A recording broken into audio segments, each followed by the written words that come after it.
You're listening to the JD Rucker Show. Let's begin.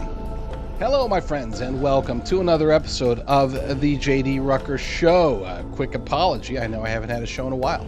There have been very good reasons.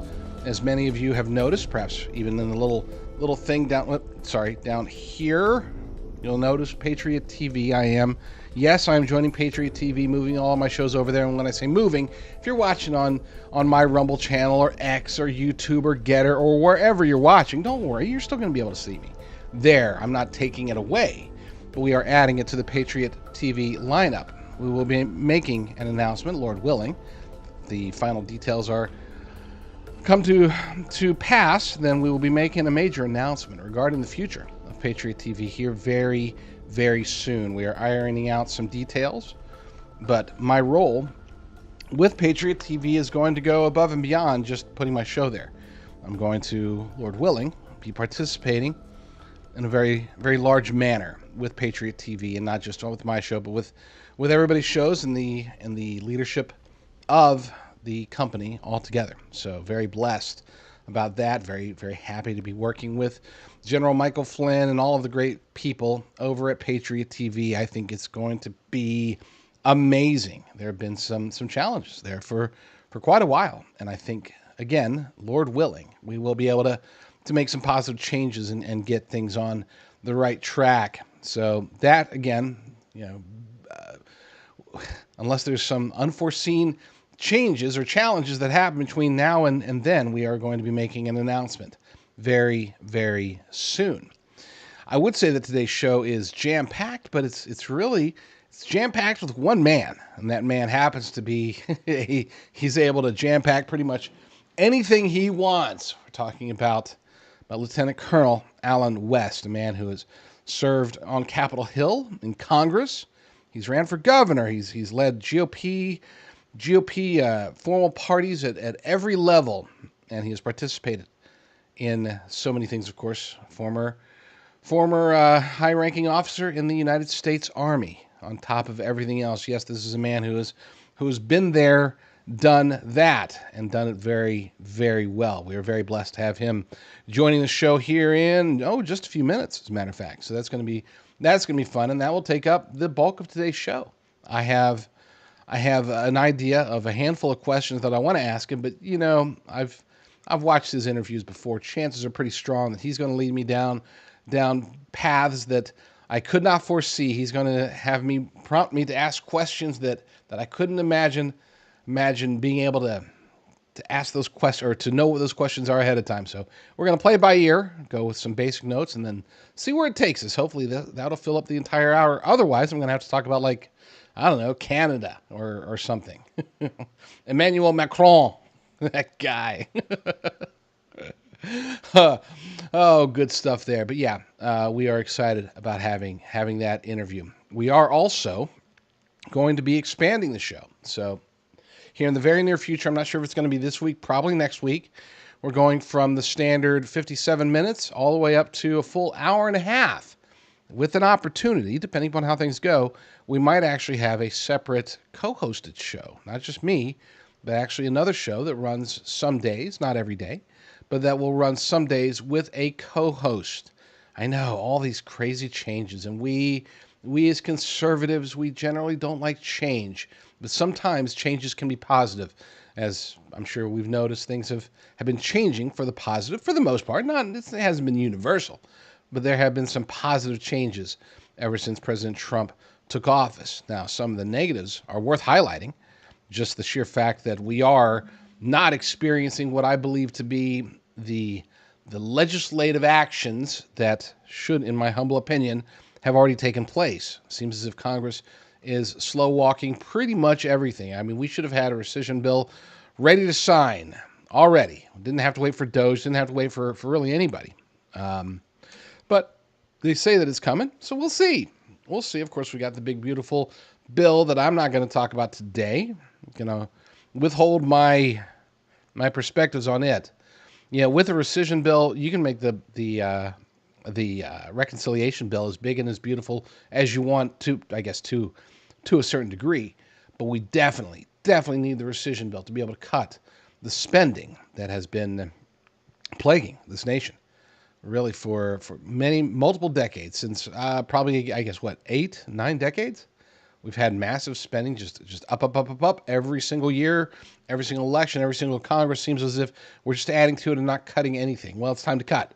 It's time to cut a lot. And as anybody who's ever seen my show before knows very clearly, I am a humongous fan of cutting it all the way to the bone. I mean, just chop it down, yo. Chop it down.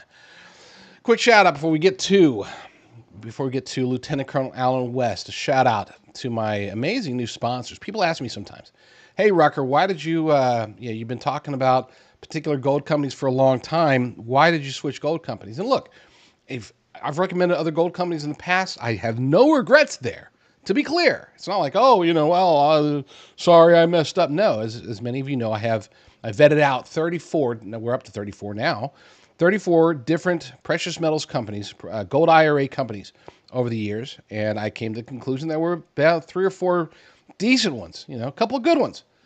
But it wasn't until very recently, within the last month, that I discovered Augusta Precious Metals. You can get to them by going to jdrgold.com, jdrgold.com. They truly, again, I've worked with some good gold companies. This one checks all the boxes. Perhaps the one to me, and they said that it's not a huge deal. I think it's a huge deal that they have no commissioned sales reps. Think about that just for a second. Think about having sales reps that where their interest is aligned with your interests. And that's only possible if the sales rep that you're talking to is not commissioned. If they get a commission, then they're obviously going to try to put you in gold or silver that's going to make them the most commissions, but not with Augusta Precious Metals. They are aligned with your goals. They want to protect your wealth, your life's savings, your retirement with physical precious metals. The best way to contact them is to go to jdrgold.com. I keep saying it over and over again because I want that embedded in your head. jdrgold.com. Check them out because they are amazing. All right. With that said, let's go ahead without further ado. Let's do a little burst and then Lieutenant Colonel Alan West. For the last several years, I've been very, very blessed to watch a particular, I don't even want to call him a politician. He's really just an American is the best way to describe my next guest, who's somebody that I believe represents everything that we need here in the United States of America. Whether it's his faith, his patriotism, his adherence to the values that built this country and that can possibly, Lord willing, save this country in the future. I'm very, very pleased and honored to have retired Lieutenant Colonel Alan West joining me today on the JD Rucker Show. Sir, how are you doing? JD, I'm doing very well. Thanks for having me. And I don't know if I can live up to that introduction. No, you can do that and more. You're looking great, I will admit. Your aging process has been phenomenal. You are so active. I was watching on your feed over the weekend, Memorial Day weekend, riding, rolling thunder and heading up. That's some good stuff. You're looking good. How do you feel? How's life treating you? Let's just start with the hard questions first.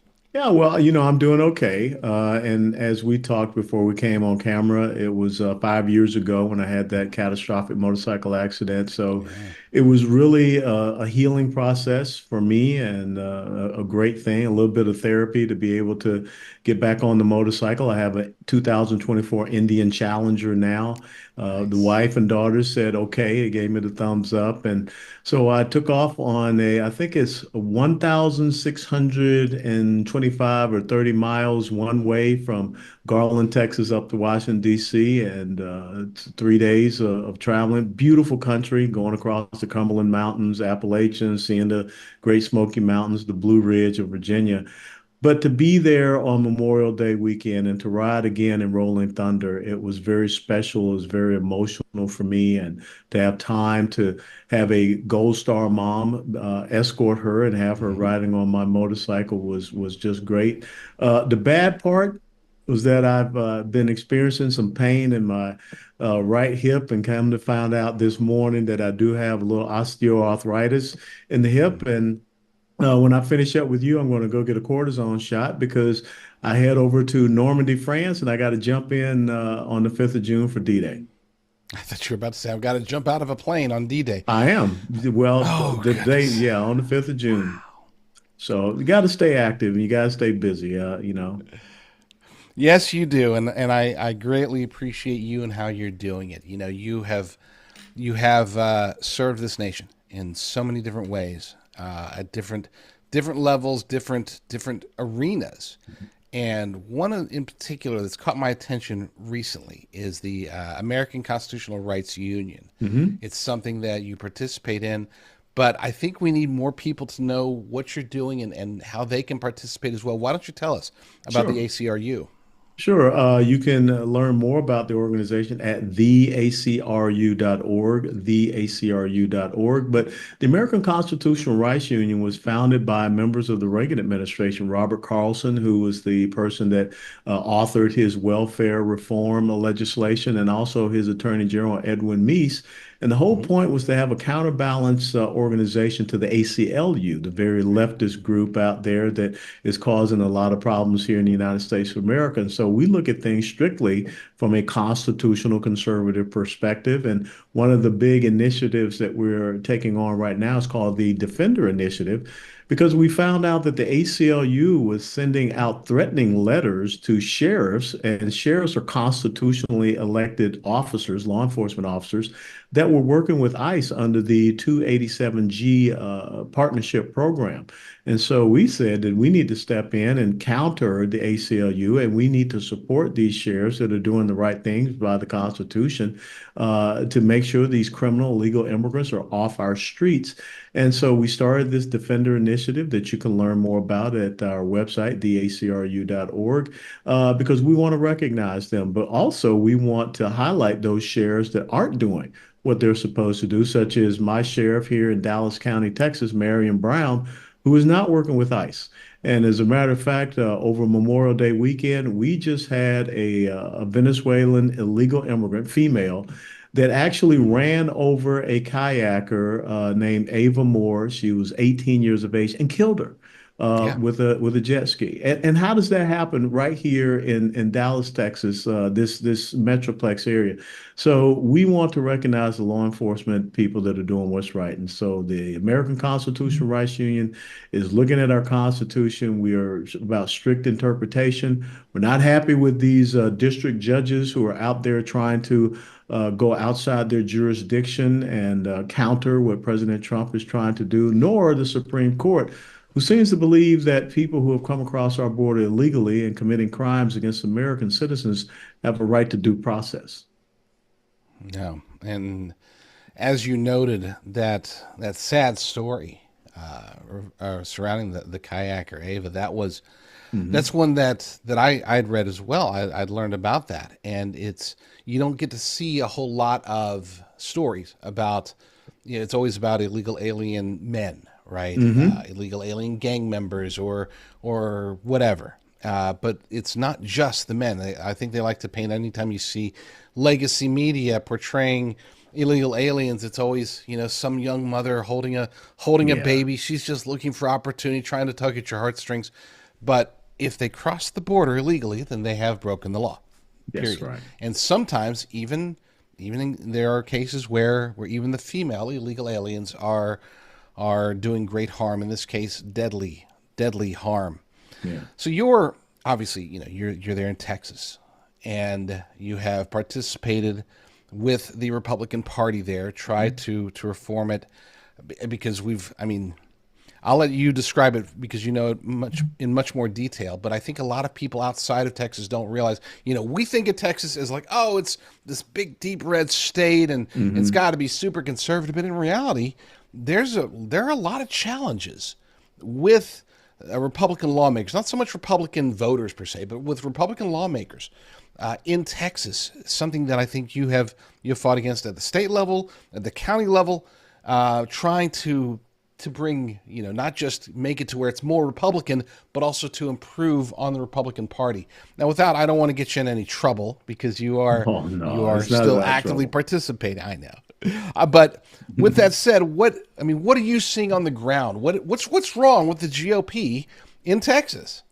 Well, I think that you have people that, call themselves Republicans, but they're part of an establishment group and they're not truly constitutional conservatives. And I think in the United States of America, party is starting to mean a lot less as opposed to your philosophy of governance. How do you see government interacting with the individual citizen? Because if you read and study our Declaration, you read and study our Constitution, the individual is supreme and sovereign over the institution of government, but there are some people that believe the complete opposite. R&D does not have anything to do with that. And so when you look at the fact that here in the state of Texas, where we have the governor's mansion, we have the lieutenant governor who is the president, over the Senate, we have a majority in the Senate, supermajority in the Senate, and we have 88 to 63 or 62 lead over the Democrats in the Texas State House.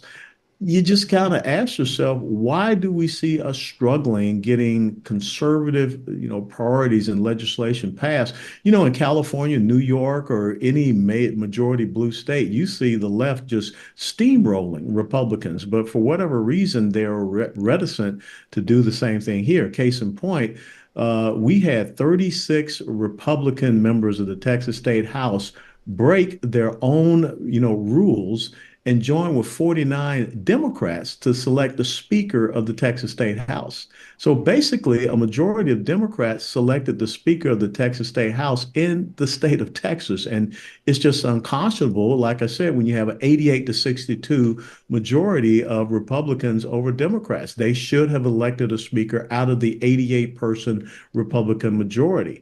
But that was not the case.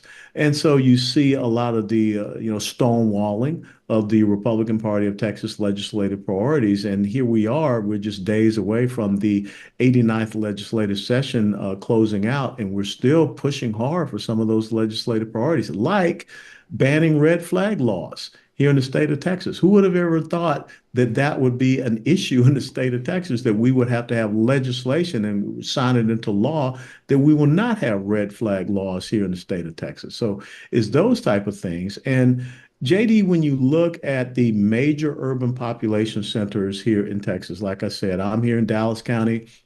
You can go to Austin, Texas, and Travis County, Houston, Harris County, San Antonio, Bexar County, El Paso County. They're all controlled by the left. And I'm not talking about blue dog conservative Democrats. I mean the left. The infamous Jasmine Crockett is from right here in Dallas. And so I'm sure a lot of people are saying, what? Okay. But that's my concern, is that we have allowed the left to come into a state like Texas and take over the major urban population centers, which is their playbook, to go into a red state, take over the big cities and those surrounding areas. And next thing you know, you can flip a state, even a state like a Texas. Right. Absolutely. I've always said that keeping control of your local area is far more important than what's happening on Capitol Hill or even in the White House. And just like you, I'm very much in agreement that most Americans seem to have an inverted understanding of governance. We are a nation of self-governance. Of course, for those of us who are Bible-believing Christians, we put God up at the top, followed by the individual and the family and the community, and then the town or city, then the county, then the state, and then at the very bottom is the catch-all of the federal government. It should not be the one that is supposed to be in charge of everything, in my humble opinion. Now, you're talking about Texas takeovers. We see what's happening with the left, but there's also a different type of takeover. It's more subtle, it's more creeping in there, but it is distinctly happening. And we've seen it, again, more so in Texas than in most other states.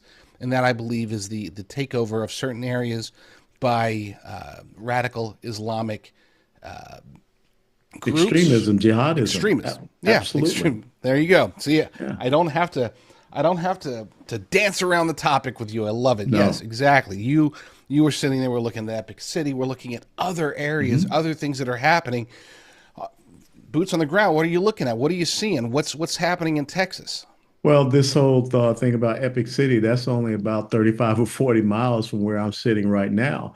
And it's good that finally the attention got out there and now all the way up to the national level.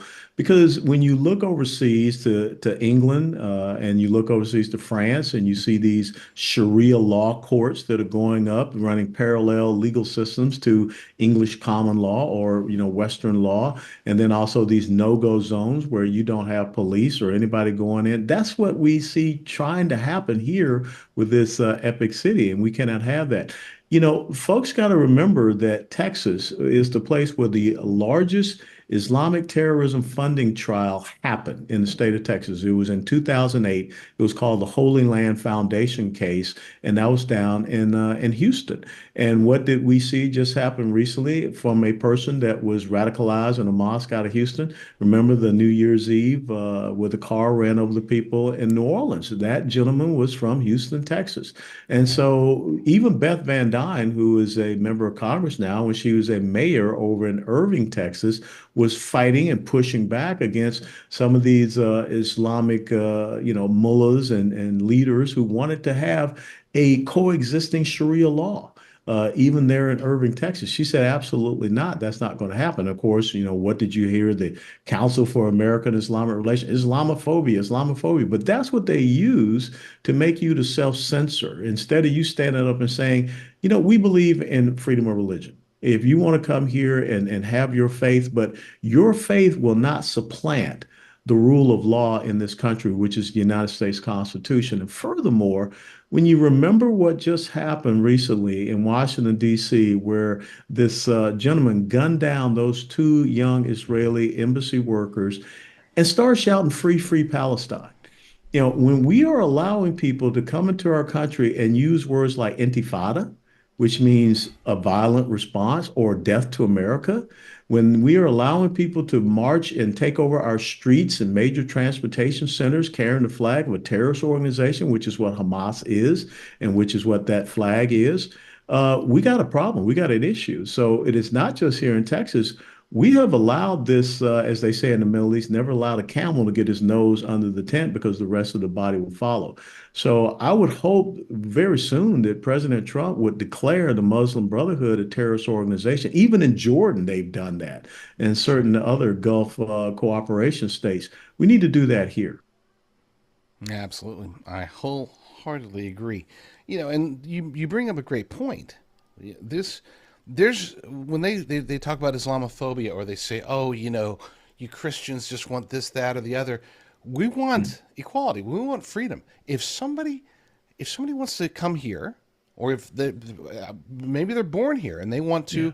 to practice Islam or Hinduism or atheism or Scientology or Judaism or Christianity or anything, as long as that's for them, Yeah. that's a totally different story. But what we're seeing is that it's becoming invasive. It's starting to not Mhm. starting to. It really is starting to take precedence over and affect the lives of other Mhm. people, and that's where the line has to be drawn. Well, Uh, there's a belief, there's a thought in Islam called al-Hijra, mhm.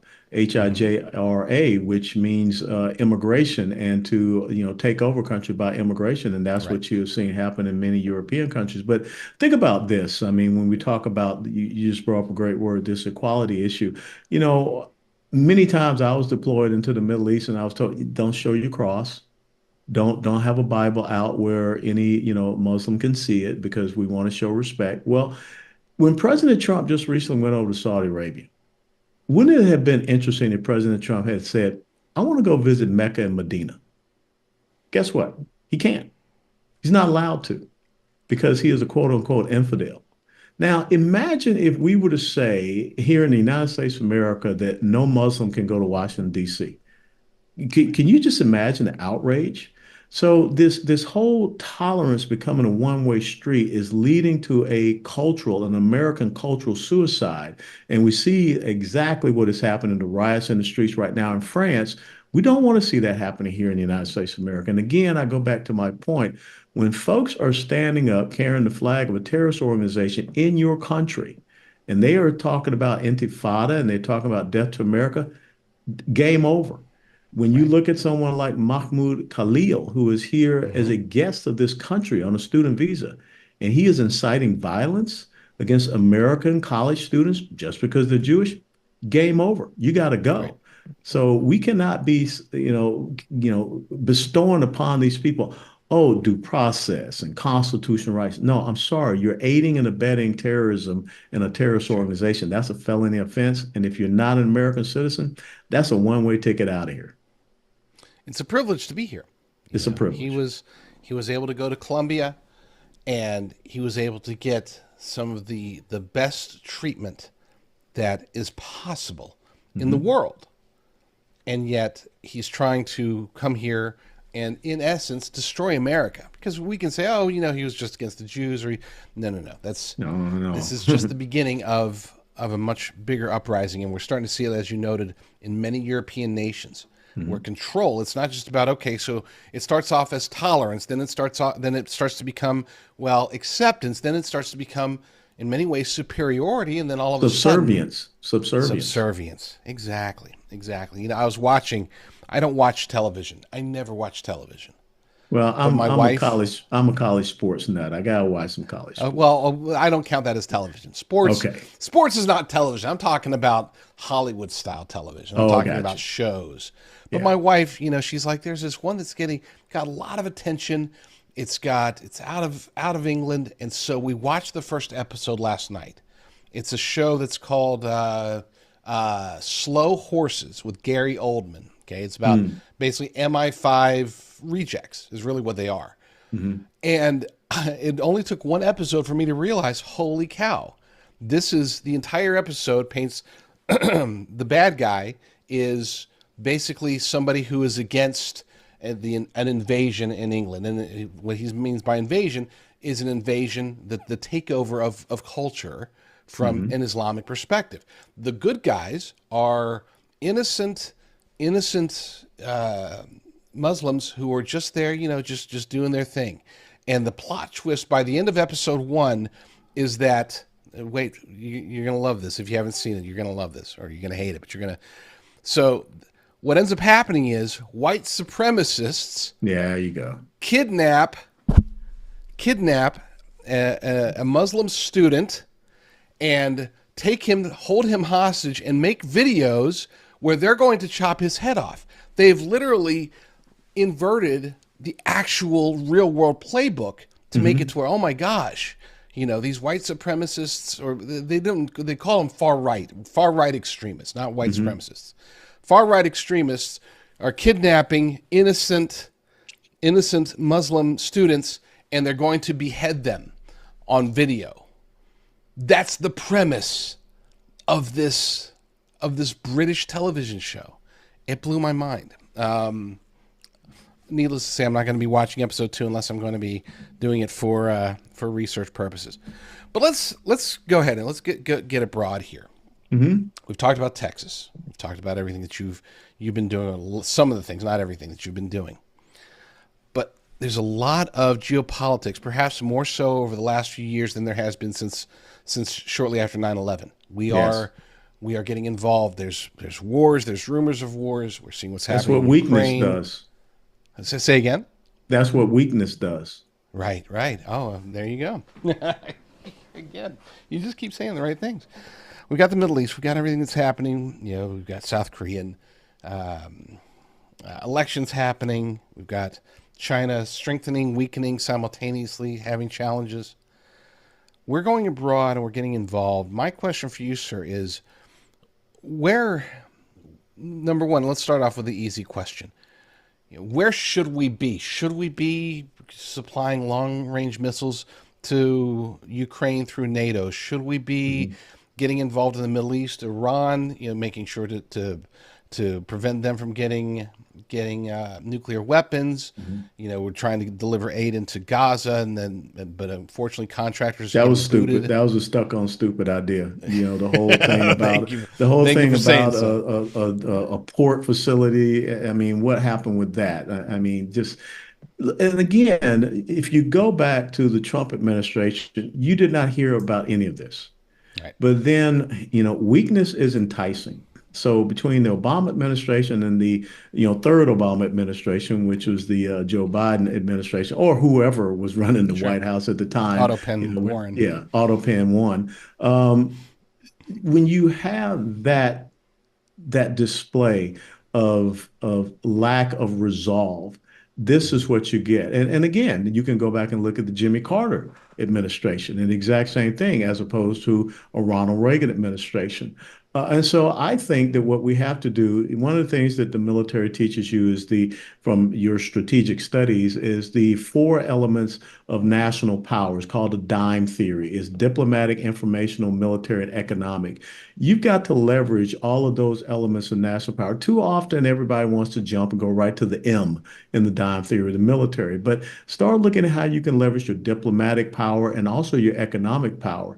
And right now, I think the most important thing we can do is strengthen our energy security so that we can once again produce, consume, and export our resources. So we can undermine Russia, we can undermine Iran, we can undermine China, even, who is very dependent upon energy resources. And also, you go back and you look at, granting China the most favored trade status, nation status back, I think it's 1996, 97, somewhere in there. What have we gotten for that?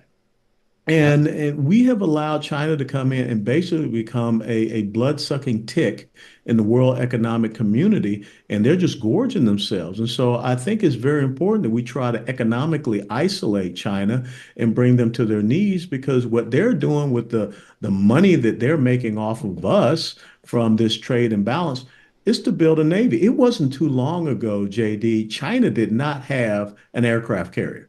I mean, their Navy was, maybe like Gilligan's boat.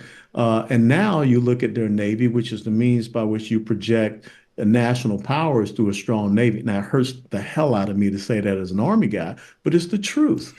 And so we have got to start looking strategically, all of those elements of national power that we can use to confront this new, axis of evil, being it Russia, China, Iran, North Korea, Islamic jihadism, and also the transnational narco-criminal terrorists that we call the cartels.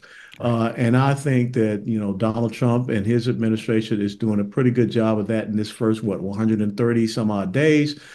But the pendulum cannot swing back again, because we will go right back to the same problems that we have saw in the previous 4 years. So we've got to have a steady state, and that's the key thing, from local level, state level to the national level, of principled, conservative, constitutional governance that focuses on our economic security, our energy security, our national security, our border security, and then your domestic security as well. Those are the five pillars of security that in the past 4 years, they just got torn apart. And we allowed these other, enemies of this country, enemies of freedom, really, to have an advantage over us. The biggest challenge with survival food is that it just isn't very good. It doesn't taste very good. It's not very nutritious. The sourcing is questionable. And for a long time, I was really against purchasing a whole bunch of survival food. But a company that I found a few years ago, their food was awesome. It was one of the few that I could actually eat, that my family could eat pretty much normally, just like eating regular food. And it was nutritious, grown from heirloom seeds and all that good stuff. I was super impressed with my good friends at Heaven's Harvest. I have since reconnected with them. We still have their buckets of food in my pantry, but I thought, you know what, let's see what they're doing. And they said, hey, let's partner together. So we did. So you can go to jdrucker.com/food, jdrucker.com/food. By going there, it will automatically put in the promo code for the discount that you'll receive at Heaven's Harvest. So check it out. See what sort of foods they have, and see what you like there. Because I can assure you this, compared to other survival foods, this is like super gourmet awesome. So where does Europe fit into all of this? We'll say specifically the European Union. Yeah. They have always been our allies. Lately, there's been a lot of contention between us. Early on during the during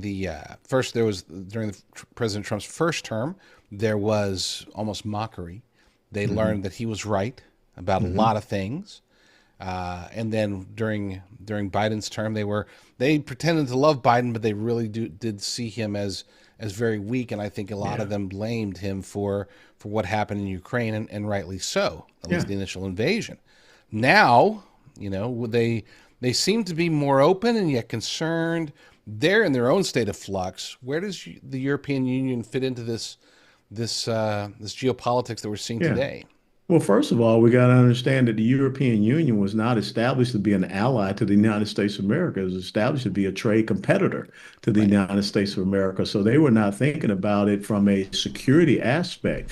And in many ways, the European Union has undermined the security and sovereignty of European nations. So I think you got to bifurcate Europe. You got to look at the old Europe, which is Western Europe, which we know, and then the new Europe, Eastern Europe, who they're standing up to protect their borders. They understand the threats that they see happening, and we need to build better relationships with the new Europe, and hopefully the old Europe will pull their head out of their fourth point of contact, as we say in the airborne, and realize that they are being infiltrated, they're being undermined. But the European Union and NATO again. It has always been the United States of America has been really the strength of NATO. And what we allowed these European countries in the old Europe to do was to go off and, play all the social programs and everything like that because we were the ones taking care of their national security. Now they got to understand they got to step up. And as Donald Trump said to Germany and some of these other European countries, why are you sitting around, wanting us to pay the bill for NATO when you're buying natural gas from your biggest threat, which is Vladimir Putin and Russia? And why would you have a United States of America with Joe Biden, which would undermine our national security, liquefied natural gas exports as well? So again, that's how we can use energy security as a leverage to isolate to Russia and not allow them to have the means by which they can conduct these incursions and invasions. So I think that it is really about a strong United States of America that looks to Europe and say, hey, it's time for you guys to get on your own legs and take the lead on some of these things. Happy to support you, but you need to take more of a lead. And I think also it's about us having better relationships with the new Europe, especially in Poland and especially in the Baltic states, Latvia, Estonia, and Right. Lithuania, because they know who Vladimir Putin is. And I have to admit, I'm glad that President Trump finally sees Vladimir Putin for who he is. And he is speaking a lot stronger. Now the actions have to come in and take place. And so I think economic sanctions are a great way to start putting a kibosh on a lot of these people, especially Vladimir Putin. And that will hurt China as well. But I think without a doubt, we've got to again look at how we, have those strong diplomatic relations, how we have those strong economic relations, and how we beat them informationally as well. We've got to really, I hate to use this term, but we got to demonize these guys, Russia, China, not the people, but the Sure. leadership that they have. China's a communist country. The Ayatollahs run Iran. That's a theocracy. We got to go after these Islamic jihadists and terrorists who are starting to once again get sanctuaries in certain places. So I think that we have a better opportunity to do that. But again, the problem, JD, is that America has to stop thinking in election cycles. We have got to start thinking about what happens 30, 40 years from now, because the reason why we're in this fix that we're in is that we haven't thought about long-term strategic positioning for this country. Absolutely. And the people that we're going up against, I mean, Vladimir Putin, Xi Jinping, Mm.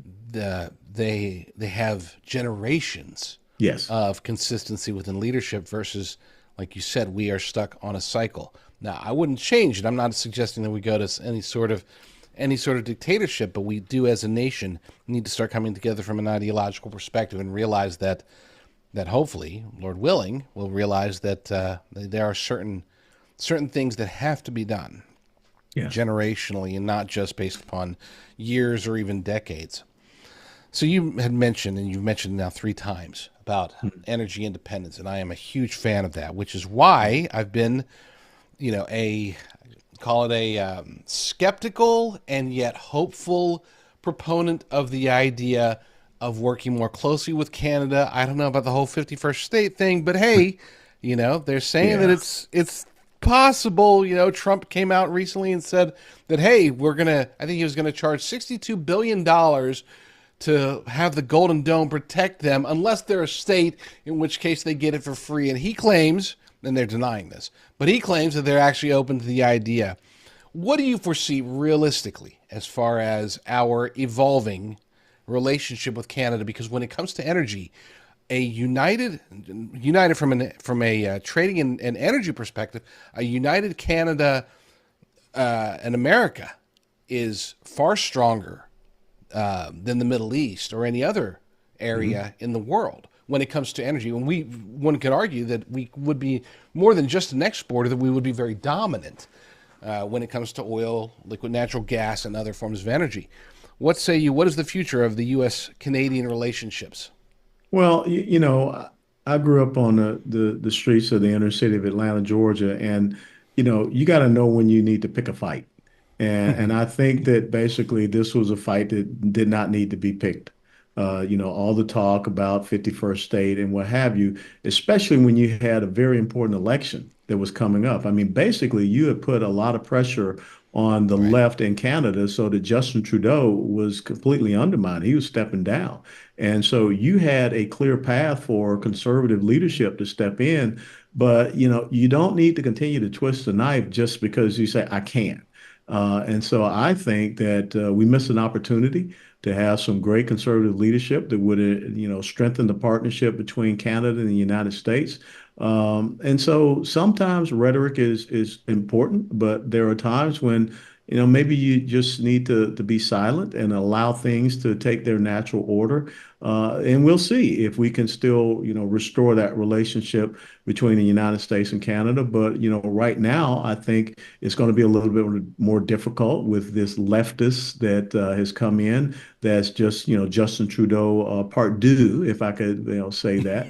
Uh, and if you have, when you look at the economic and energy power of the United States and Canada, I mean, that's an incredible trade block. That's an incredible energy block. I mean, everything. So I think that we've got to make sure that we can, strengthen that relationship with Canada, and we kind of, missed an opportunity to see Canada take a different leadership direction, which they were on the precipice of doing when you look at some of the polling that was out there. Yeah, absolutely. And the funny part is that it was mostly just the older people who Mhm. in Canada who really took the most offense. A lot of people apparently were still voting against Carney, didn't want Carney, as you call him, Trudeau part deux. They really didn't want him. It was the older people that ended up pushing him over the Mhm. finish line, which is unfortunate. And yes, I wholeheartedly agree, an absolute missed opportunity. We'll get back to President Trump, but as a military man, a military member, what is your assessment of these first 4 months or so of Pete Hegseth as Secretary of Defense? Well, there have been some sideshow distractions. Hopefully, those things go away. But when you look at the recruiting, when you look at the refocus of our military and the prioritization of our military on its warfighting core principles and competencies, that's a great thing. When you have all of these leftist professors getting their walking papers away from service academies, that's a great thing. So, without a doubt, I think that Pete Hegseth is, changing that focus and getting us back on track for what the military needs to be. And you see, young men and young women wanting to join and sign up. As a matter of fact, when I was riding the motorcycle back from Rolling Thunder this past weekend, Washington, D.C., the first overnight stop was in Bristol, Tennessee. And as I pulled up, there was a father and a son sitting outside and just relaxing at the Hampton Inn and Suites. And when I took off my helmet, the dad immediately recognized me. And guess what? His son had just graduated from West Point, United States Military Wow. Academy. And guess what? President Trump gave the commencement address, and he was Mm-hmm. heading back down to Georgia. He was going to be an infantry officer, so he's going to his infantry officer basic school. And so we talked about how happy he was that he had the right type of commander in chief instead of a commander in chief that he felt would have abandoned him on the battlefield, like what we saw without a doubt, in Afghanistan. Donald Trump is Sure. never going to look at his watch doing a ramp ceremony for, Right. 13 men and women coming back from a combat zone. And he is never going to make the wrong decisions about employing our military to do the right things and making sure that they have clear guidance with an exit strategy as well. So I have to say, without a doubt, you got to give them an A right now. I'm just going to leave it at an A, maybe an A minus. Give them an opportunity to get a little bit better.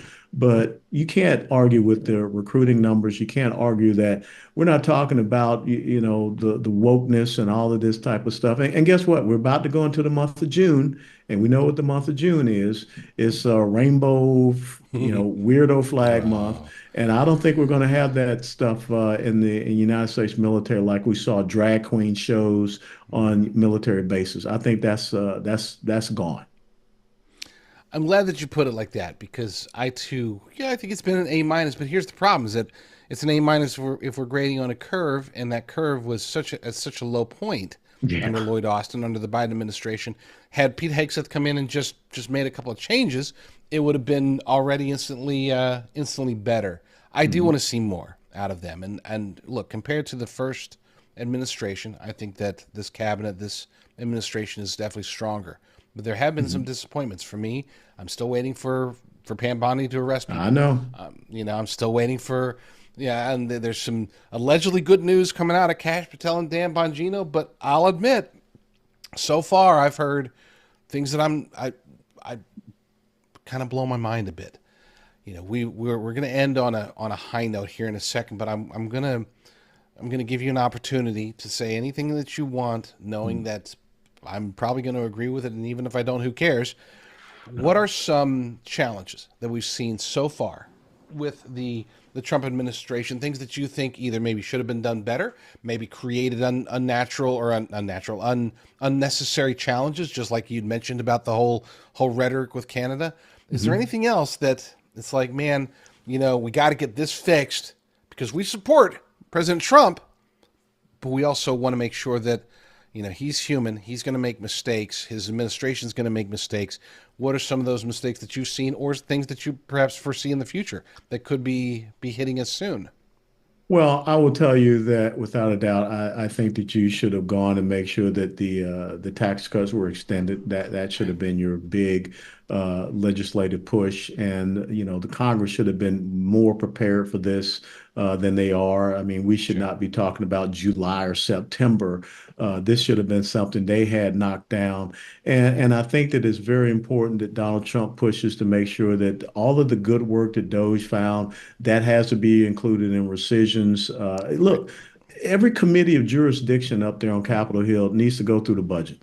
And they just Right. need to go line by line, kind of like what Charles Grodin and Kevin Kline did in the movie Dave when they Mm-hmm. went through the federal government budget. And the next day at a staff meeting, they said, we're getting rid of this. Why should we keep it? And they need to bring that to the American people. So I think that once again, they've just got to make sure that they're all on the same sheet of music. Republicans cannot be reticent and recalcitrant right now. They got to be bold. They can't worry about what the hell Jasmine Crockett is going to say or Alexandria Ocasio-Cortez or Bernie Sanders, New York Times, Washington Post, whatever. You got a mandate from the American people, very clear.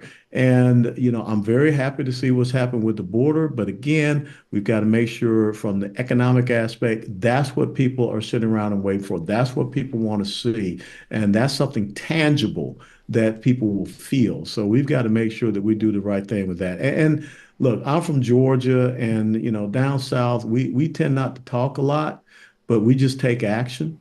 And I think that that is one of the things that you are looking for when you talk about Pam Bondi, Cash Patel, Dan Bongino. We're just looking for the action. I mean, you can see it on the border. You can feel it. I mean, Tom Homan has done an incredible job. You don't see, tens of thousands of people every day storming across our border. And I think the other thing is that we got to make a stronger case about what Article 2 powers, executive powers are Yeah. when you confront these district court judges because they're way out of whack. And so I think that, again, it's about having strong messaging, strong information. I have to tell you, right now, the superstar of the Trump administration is the spokesperson, Carolyn Levitt. I Hmm. mean, every time she steps up to the plate, it's deep center field out of the park, man. She's I know, and crushing it. she's like 14 years old. I know. And she's crushing it. I I know. mean, and so that's the strength of good messaging. That's the strength of being bold and not being, mealy mouthed and weak and whatever. And she comes out and she says, "This is how it is. This is what we're doing. This." And what can the left say to that? They can't That's say right. anything. So I think that that's so important that everyone gets a little injection of the boldness that Caroline Levitt has. Yeah, she really, and she's contagious. So, because we've Mm. seen a lot of people that have worked with her and around her start to sound a lot like her. It's very good stuff. I've got two more questions for you. First Yeah. question is future for Lieutenant Colonel Allen West. Ah. You've been in Congress. You've run for governor. You've ran the state GOP. You've run county GOP. You participated in various patriotic and conservative institutions. Any political runs in the future that we can look to, or Look, any well, thoughts there? you and I, we know God's word very well. And so I always tell people Proverbs 3, 5 through 6, you trust in the Lord with all thy heart, lean not Mhm. upon your own understanding. In all your ways, acknowledge him, and he will guide your path. So I don't know what the Lord has in store for me, but I will be obedient to his will and whatever my country needs me to do, because I'm just a servant at heart. So it is not about, me trying to pick and choose where I want to go. It is there a need here? And if people come to me and as best as can possibly do so, I will try to meet that need for my country because I got two little grandsons now. The oldest just turned 4 and the youngest is 19 months. I want to pass on to them a better America than what I had. And when I think about a dad that was born in 1920 down south, and he raised his right hand to go and fight for this country in World War II, he made sure that I had a beautiful and great future.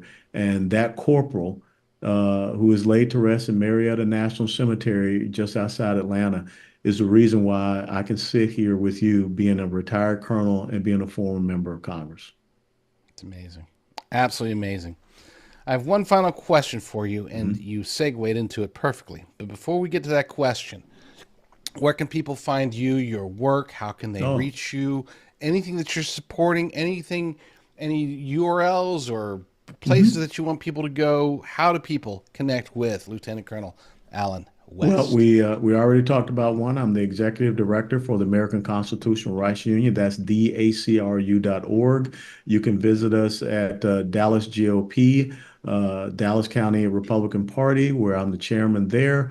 Also, I have a podcast called Steadfast and Loyal. I have a Substack page that many of my writings are on. And I'm on all the social media out there except TikTok because I'm not supporting the communist Chinese. I think what you meant to say is you don't want the Communist Chinese Party to be on your phone, which That's true that's why too. I'm definitely not on TikTok, nor would I ever install that piece of spyware on my phone. So, leads me to my final question for you today, sir. Hmm. I've long said that we can make all of the changes politically or culturally. We can definitely focus on the Constitution, and we can do everything we can to protect each other, protect ourselves, protect our families. But at the end of the day, I feel that we as a nation, above all else, we need revival. Yeah. You you travel, you're a traveled man. You speak to people, people find you, they recognize you when you take off your helmet. What message do you have for America as far as you've already quoted one amazing Bible verse, Mhm. two verses, and but what other message can you give just to give people hope, an understanding that we can do whatever we want to do, but at the end of the day, we really need to look to Him for Yeah. everything else. Well, just behind me over my shoulder is a picture, a portrait of George Washington kneeling in the Mhm. snow next to his horse. And I think that we have to return to our Judeo-Christian faith heritage because how can a nation have taken on the greatest military power that the world knew at this time? And look at us 250 years later. I had the opportunity on April the 19th to be in Lexington for the 250th reenactment and celebration of the start of the American Revolution. It's just incredible that 77 men took that field at Lexington Green. Eight of them lost their lives, all to set us on this course where we are today. And 250 years is nothing. That's a raindrop in the ocean when you look at some of the other great nations and how old they are. But it's because of all the awakenings. And I think that there is a new awakening that is happening. When you look at our college and university campuses, yeah, you see nutcases out there, shouting down and talking about, America, but you also see young men and women that are committing their life to Christ. You also see young men and women that are standing up for our unborn and saying they don't want to see dismembering, children in the womb as a means of birth control anymore. So I do see that great awakening, but always remember that the greatness of America is that ordinary people were called and they did extraordinary things. I've always said that God does not call the equipped, he equipped those that he calls. And so I would just say to everyone out there, just ask the Lord to equip you and just open your heart and say, make me a servant to you and a servant to this great nation so that we can pass on to subsequent generations. Amen to that. I was questioning whether I should ask that as my final question, and now I am very, very pleased that I did. Lieutenant Colonel Alan West, sir, it has been a blessing and an honor having Oh you on the my. show today. Thanks, JD. God be with you. God bless you.